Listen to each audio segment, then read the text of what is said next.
नमस्कार बंधुरा Bengali food cooking चैनेले सकलके स्वागतम। आमी आजके बानाबो बंधुरा मुड़ी भाजा। এই মুড়ি ভাজা আমি কিভাবে বানাবো সেটাই আমি আপনাদের সাথে শেয়ার করব। বন্ধুরা ভিডিওটি শুরু থেকে শেষ পর্যন্ত দেখার অনুরোধ রইল। আর এই মুড়ি ভাজা রেসিপিটি যদি ভালো লাগে থাকে অবশ্যই একটা লাইক কমেন্ট শেয়ার করবেন আর সাবস্ক্রাইব করবেন। তো বন্ধুরা এই যে দেখুন এখানে আমি মুড়ি নিয়ে নিয়েছি। এখানে 250 গ্রাম মুড়ি আছে, আমি ভালো করে চেড়ে নিয়েছি। আর এখানে কিছুটা একটা লঙ্কা কুচি আর আদা কুচি নিয়ে নিয়েছি। তো চলুন বন্ধুরা এই মুড়ি ভাজাটা আমি আপনাদের সাথে শেয়ার করব। তো দেখুন বন্ধুরা আমি আগে থেকে ওভেনে কড়াই বসিয়ে দিয়েছি। এখন আমি দিয়ে দিচ্ছি সরষের তেল। তেলের পরিমাণটা আমি একটু বেশি দিচ্ছি, যেহেতু আমি মুড়িগুলো একটু ভেজে নেব তাই তেলের পরিমাণ একটু বেশি দিচ্ছি। আর বন্ধুরা এই মুড়ি ভাজা সন্ধ্যার চায়ের সাথে খেতে কিন্তু ভীষণ ভালো লাগে। তাই বন্ধুরা বলছি ভিডিওটি শুরু থেকে শেষ পর্যন্ত দেখার অনুরোধ রইল। তো বন্ধুরা তেলটা একটু হালকা গরম হয়ে গেছে। এখন আমি দিয়ে দিচ্ছি আদা কুচি আর লঙ্কা কুচি। এই আদা কুচি আর লঙ্কা কুচি আমি সামান্য একটু ভেজে নেব, একটু নাড়াচাড়া করে নিচ্ছি তেলের সাথে।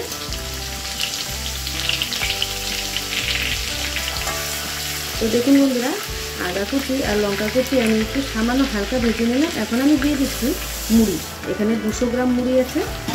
এখন আমি ভালো করে এই তেলের সাহায্যে মুড়িগুলোকে মেখে নেব।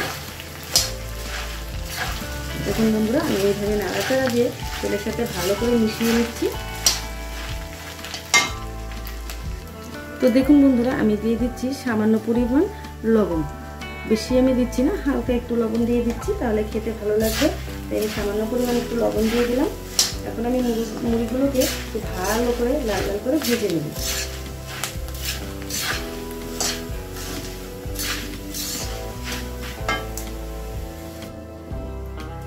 তো দেখুন বন্ধুরা আমি এইভাবে নাড়াচাড়া দিয়ে ভেজে নিচ্ছি। এই সময় কিন্তু আমি গ্যাসের হিটটা একদম লো হিটে রেখেছি এর জন্যই, কারণ বেশি হিট দিয়ে ভাজতে পারে মুড়িগুলো পুড়ে যাবে আর খেতে ভালো লাগবে না।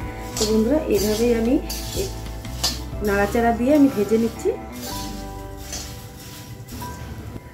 তো দেখুন বন্ধুরা মুড়ি ভাজা হয়ে গেছে। এখন আমি একটা পাত্রে নামিয়ে নিচ্ছি।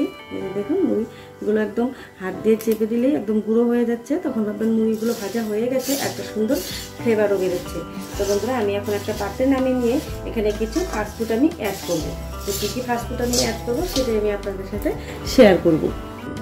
তো দেখুন বন্ধুরা এখানে আমি মুড়ি ভেজে নামিয়ে নিয়েছি। এখন আমি দিয়ে দিচ্ছি কিছুটা ঝুরি ভাজা, দিয়ে দিচ্ছি নিমকি, এখানে সব 25 গ্রাম করে আছে, দিয়ে দিচ্ছি ভাজা বাদাম আর দিয়ে দিচ্ছি চানাচুর। চানাচুরের পরিমাণটা একটু বেশি আছে, সেখানে চানাচুর আছে 50 গ্রাম। এখন আমি ভালো করে এগুলোকে মুড়ির সাথে হাত দিয়ে মেখে নেব।